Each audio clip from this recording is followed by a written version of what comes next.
Hi everyone, Earthony Clog Tano here, the internet's stuffiest music nerd. And it's time for another edition of our List Week series in 2019, where I'm going over the best and the worst of the year. In this video, the top 10, tippity top 10, in my opinion, worst albums of the year. Yeah, looking at this list, we got 10 doozies here for you, which, honestly, I'm pretty excited to get through. So, let's do it. The 10 worst records of the year. Kicking it off at number 10, we have someone who has been referred to as the Ginger Fury, and that is Ed Sheeran with his Collaborations number 6 record he dropped earlier in the year. Yeah, this thing sucks. It's boring. I'm disappointed with it, even though going into it, my hopes were not really all that high. But this thing is pretty much Ed Sheeran's typically mediocre brand of songwriting brought together with a bunch of money-grabbing collaborations with artists from across the pop music spectrum. And it's like Ed uses a lot of these crossovers as an excuse to dabble in genres and sounds that he typically doesn't, but then do a really crappy job at that too. Plus, honestly, I really could have died happily without ever having heard anyone rap about Ed Sheeran having jungle fever, and yet now that is a thing that I have to exist in the same timeline as, and I'm not happy about it. From Travis Scott to Justin Bieber, there is very little in the way of any real exciting or interesting chemistry across the LP. The whole thing just sounds like streaming playlist fodder at the end of the day. At number 9, a record that I dislike for a lot of the same reasons as the Ed Sheeran LP, but it is even lazier and more horrendous and more unlikable, and that is the new DJ Khaled album, Father of Asahd. As if DJ Khaled couldn't prove himself to be any less of an artist, he somehow outdoes himself even on that front with this record, where you have some of his most ham-fisted collections of artists and beats that I've heard on a DJ Khaled record ever. At least on a project like Major Key, there was some kind of care put into what artists were being combined and the quality of the production they were on top of, and in addition to that, the structure of the songs. All I can say at the end of the day is that the Nipsey track is maybe the best and only great song on this entire thing, and I hope everyone involved got a fat check, because having your name attached to this, I imagine, should come with a price. At number 8 on our list, we have one of the most obnoxious and annoying pop records of the year, and that is the new AJR LP, Neotheater. This is a pop trio that I find to be so grating I even avoided their last couple of records. But to boil it down, AJR is essentially every melodramatic, cheery, bright, overly compressed millennial pop stereotype there is, just all packed into one group, one album. On top of that, their sound on this particular record is disgustingly unoriginal, as it feels like a lot of what's going on here is just kind of pulled from the last few 21 Pilots records, but removing any semblance of edge from those projects, and 21 Pilots aren't exactly like an edgy band. The whole thing just feels really patronizing. Like, aw, you had a bad day? We'll be your pillow to cry on. But we're going to address things like personal and emotional issues in the most innocuous and bland way possible. So not only is any hint of raw emotion on Neotheater wrapped in bubble wrap, but from the singing to the songwriting to the instrumentation, the whole project truly and honestly is creatively bankrupt. Next, at number 7, I had a bit of a head scratch over what I was going to do with this spot with this artist, but I figure this will contain 2 albums, as this artist really gave us a double whammy in 2019, and that is Logic, with not only Supermarket, but Confessions of a Dangerous Mind. Yes, we got 2 records from Logic this year, though if I had to pick one of these 2 to be in this spot, it would be Supermarket. While Confessions of a Dangerous Mind is an incredibly disappointing record, easily Logic's worst commercial solo album so far, it's truly Supermarket, the soundtrack to the book of the same title Logic came out with this year, where he fails with flying colors. Because Supermarket is not your average Logic album, whatever that even is at this point. No, in fact, Supermarket sees Logic toying with rock music. Yeah, Logic is trying to do a true blue rock rap fusion in a way over here, though the rapping on this thing is pretty minimal. For the most part, Logic is singing on this record, and God, the songs are awful. The songs suck. And every single influence Logic has on this thing is transparent. Painfully transparent. I mean, there are tracks on this thing that just sound like Red Hot Chili Peppers ripoffs. If you've ever thought that Logic's hip-hop music was derivative of many of his contemporaries, just try this. But yes, between the blatant ripoffs all over this LP and the cringe-inducing choruses of tracks like Lemon Drop, yeah, I can't stand this. And I don't think a 2019 worst of list is complete without this record. At number 6, we have Gunna's Drip or Drown 2, which I think is a pretty interesting placement here because I finally feel as if I have insight now into how old heads feel when they say they don't like things like mumble rap. This must be what every project in this style sounds like to them, because the production, which granted is the best thing about the record, is one-dimensional as hell. Sure, it's a little immersive and kind of watery, definitely living up to the title of the project, but it still gets really stale really fast. And if the instrumentals on a record like Drip or Drown 2 are not totally on point, you're kind of doomed to fail from the start. Then there's the case of Gunna on top of all of these instrumentals. I mean, I've made it no secret up until this point that as a rapper, as a vocalist, I don't find him interesting at all. He really has no characteristics about his voice that are distinct, compelling, emotional, exciting. A lot of the time he just sounds very flat, very lifeless, almost comatose. A lot of the auto-tune he puts on top of his voice sucks out what organic and human qualities one might be able to get out of his singing or rapping or however you want to categorize it. Stylistically, it's all way too derivative of artists like Young Thug. This thing is completely devoid of any hint of compelling songwriting, and the flows across this thing are boring as hell too. I just don't get how or why this project is appealing to anyone, because the songs aren't catchy. They're all very samey across the entire record. Vocally and lyrically, it's nothing to write home about. Maybe I can kind of get it if I squint and imagine it in the context of the trippy trap stuff coming off of records like Playboi Carti's Die Lit. But even in that lane, Drip or Drown 2 completely fails to measure up. Boring, pointless, patience testing.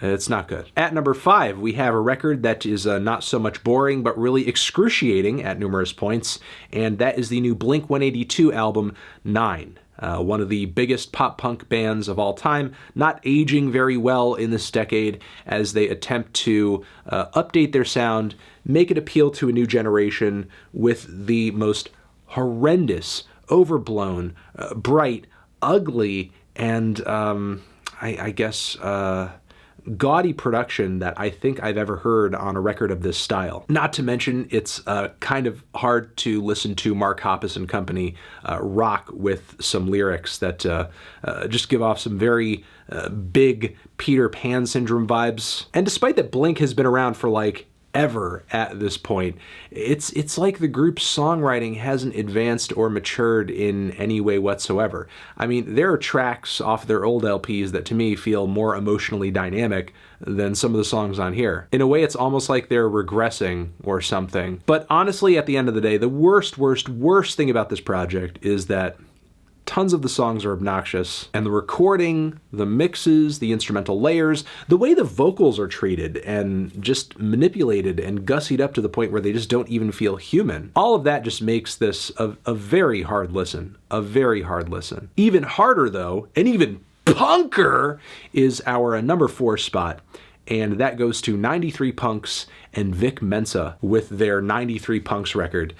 This punk hip-hop crossover is short, But in that short amount of time that it lasts, it packs in a lot of cringe. A lot of preachy politics, a lot of self-centered attitudes, some of the sorriest excuses for songs in 2019. I'm just not sure what punk music did as a genre and as a culture to deserve a record as bad as this. I mean, look, Vic Mensa, he seems like a nice guy with a good head on his shoulders, and a lot of his music and his messaging and politics seem smart and well-intentioned. And I understand that he may be struggling to find a different lane or just exist out of the expectations that are put onto him as a rapper from Chicago whose career has overlapped with the likes of Chance and Kanye and so on and so forth. But I feel like this is just not really the way to do it. What Vince has put out here is the equivalent of an artistic temper tantrum, and it's just not appealing at all. I don't know, I have a feeling that Vince may look back in 10 years and be kind of embarrassed by some of the stuff he's put out here. But what should be even more embarrassing is our number 3 spot, and that is the Nav album, Bad Habits. What I'll say Nav does perfectly is that he distills a really weird trend and problem that I think occurs with many genres and styles and trends when they reach a peak of popularity. And that is, you have artists who enter the fold, gain clout, get a record contract, and do so while putting in what sounds like the most minimal effort possible because they're merely just going along with a formula. They're going through the motions. And when it comes to going through the motions, I don't know if there is an artist or a record more perfectly described by that phrase than Nav's Bad Habits, because the execution and creation of everything on this project is so robotic and methodical. It's like Nav is just painting by numbers. He's connecting the dots, and he's doing so with a flat, emotionless face. One thing that I personally enjoy about music is its ability to stir up emotions within the listener, whether that be aggression or happiness or sadness, confusion, overwhelming feelings, whatever those feelings may be, creating an opportunity to connect and relate to an emotion or an experience through music can be a pretty powerful thing. But with Nav's music, emotionally, his music doesn't really stir up much of anything. It's like the absence of emotion. Its purpose, I guess, in a way, is to not drive the listener to feel or think anything at all. Vocally, it seems like Nav does everything he can to emote as little as possible. In fact, he sounds like I don't know, almost like a text-to-speech software program at some points. Which is why Nav's Bad Habits lands so high on this list, because this isn't so much an album as much as it is a void of anything that you would typically find interesting, entertaining, or compelling in music. At number 2, I put what, in my opinion, is one of the most, if not the most, spectacular musical failures of the decade. And that is Chance the Rapper's Big Day. Yeah, this record is not very good. And it's sad that it's not very good because I was excited to listen to a great, an amazing, a fantastic Chance project. Because there are tracks from Acid Rap, Cocoa Butter Kisses, that frankly are some of my favorite tracks of the decade. I liked Coloring Book too, and I thought Chance was just going up and up and up, getting better and better and better. And The Big Day, his first commercial full-length album, this is where he was going to put a stamp on the end of the decade and just solidify his talent, his unique abilities, and his one-of-a-kind sound. But instead of that, we got this totally trash album, which, mind you, does have genuine emotions packed into it. A lot of jokes cropped up about Chance being happy on this record and loving his wife. And you know what? At the end of the day, all that's good. All that's fine. I am happy that Chance is happy. I am glad that Chance is hopefully living an emotionally stable life and settling down with a wife and kids and finding himself in his happy place right now. But Chance being happy or singing or rapping about love or his wife is not why this record sucks. This record sucks, one, because it sounds like Chance put the least amount of effort that he could into a great deal of these songs. I can't imagine that, given the lyrical quality, the corny ass similes written into a lot of these tracks, that he spent nearly as much time on this as he did any number of songs from Coloring Book or Acid Rap. Instrumentally, there are a lot of mediocre beats on this thing too. I don't know what kept Chance from finding instrumentals or getting a hold of tracks that were as compelling, jazzy, gospel-inspired, exciting, gorgeous as the sounds that he's typically known for writing on his previous tapes, but a lot of that just does not show up here. Not only that, but instrumentally, there are a lot of weird genre shifts across this project too that, frankly, were kind of unnecessary. Or if Chance was going to do something like drop a few hip house tracks on a record, I don't know, retool them to the point where they don't sound so boring and derivative and just like a pale comparison to this older music trend that you want to borrow from, obviously because it matters to you, it's influential to you, but you're not really doing the style justice. Then there's Chance's singing, which across the entire record is bad, embarrassingly bad. This is not typically how bad Chance's singing vocals sound. And finally, how is this thing well over an hour in length? It's like Chance had no interest whatsoever, like he must have on previous tapes, to edit himself. Like, there was definitely some stuff here that should have been retooled or just left on the cutting room floor. All of these things compiled make The Big Day such a spectacular failure. It's not a big day, it's just a big mess. So again, regardless of the emotions or authenticity going into these songs, this is not the level of execution or effort that I expect from a Chance project, or the focus. Sorry. But the number one worst record of the year, and I did fold this over in my mind quite a bit, wondering if this was the choice I was to make, but the more I thought about it, a more ugly, detestable, horrid, and unlikable album had not come out this year.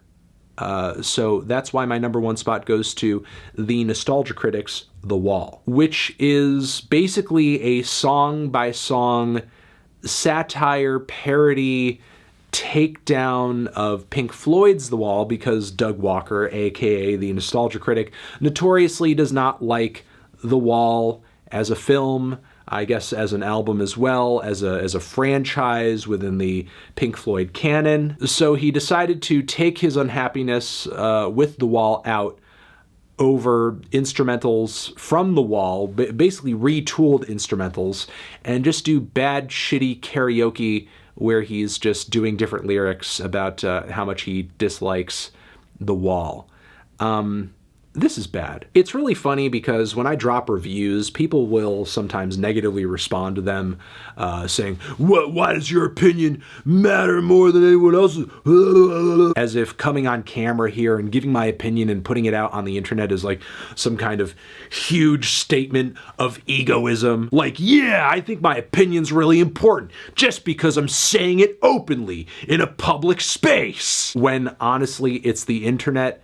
Anybody can say anything on the internet at any time for the most part. But I feel like this record really gives me insight into those emotions though, because I feel like Doug Walker's The Wall here really truly is a statement of egoism. Because not only is Doug putting his opinion out there, Doug also had to turn his negative opinion of The Wall into a weird, freaky, annoying, totally unnecessary passion project where he literally has to bring in other people to make all of this possible, not only as an album, but there's a visual component attached to it too. Yeah, to me that says, I think very highly of my opinion, and it is so important I need to set it to copyrighted music because it's just really is that valid. And look, at the end of the day, Doug Walker most likely is aware of how negative the backlash is going to be toward a project like this,